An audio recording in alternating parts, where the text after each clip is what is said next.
A'udhu billahi minash shaitani rajim. Bismillahir rahmanir rahim. Ndugu yangu Muislamu, unafahamu nafasi ya swala katika maisha yako? Swala ndio jambo la mwanzo lililofaradhishwa na Allah na litakuwa ni la kwanza kuhesabiwa siku ya kiyama. Mogopeni Allah kuhusu swala, mogopeni Allah kuhusu swala, mogopeni Allah kuhusu swala. Swala ndio imtengayo mtu na shirki. Swala ndio alama ya Uislamu. Mtu mwenye kuswali swala yake katika wakati wake kwa ikhlas na unyenyekevu, akitimiza sharti zake na nguzo zake, hakika ni muumini. Imani na swala ni vyenye thamani zaidi katika yote yaliyofaradhishwa na Allah. Kama ingekuwepo amali bora zaidi ya swala, Allah angaliwafaradhishia malaika wake, ambao kuna baadhi daima wamo katika rukuu na wengine katika sijida.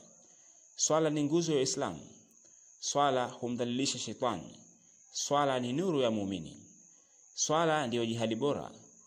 Allah huendelea kumwelekezea mtu rehema zake maadam anaswali, na akiwacha kuswali Allah huondoa rehema zake. Yafikapo mabalaa kutoka mbinguni, watu wafikao daima msikitini huokolewa na mabalaa hayo. Ikiwa Muislamu atatupwa jahannam kwa sababu ya madhambi makubwa, basi viungo vilivyokuwa vikigusa ardhi katika sijida wakati wa swala havitaunguzwa. Moto wa jahannam umeharamishwa kuunguza viungo vilivyogusa ardhi katika sijida. Katika amali zote, swala iliyoswaliwa kwa wakati wake ndiyo inamridhisha zaidi Allah. Allah humpokelea muumini dua zake zaidi anapokuwa katika sijida. Ameweka uso wake katika ardhi kwa ajili ya unyenyekevu. Mtu anaposujudu ndiyo huwa karibu zaidi na Allah. Swala ndiyo funguo za pepo. Mtu anaposimama kuswali, milango yote ya janna hufunguliwa na pazia zote baina yake na Allah huondolewa, ili mradi hakuiharibu hiyo swala.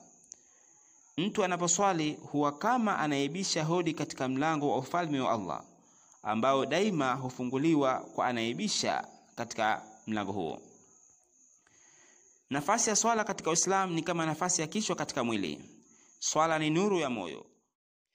Swala ndio nguzo ya dini. Mwenye kuisimamisha amesimamisha dini, na mwenye kuiacha amevunja dini. Usipuuze swala, ndugu yangu Muislamu. Swala ndio siri ya mafanikio yako ya dunia na akhera.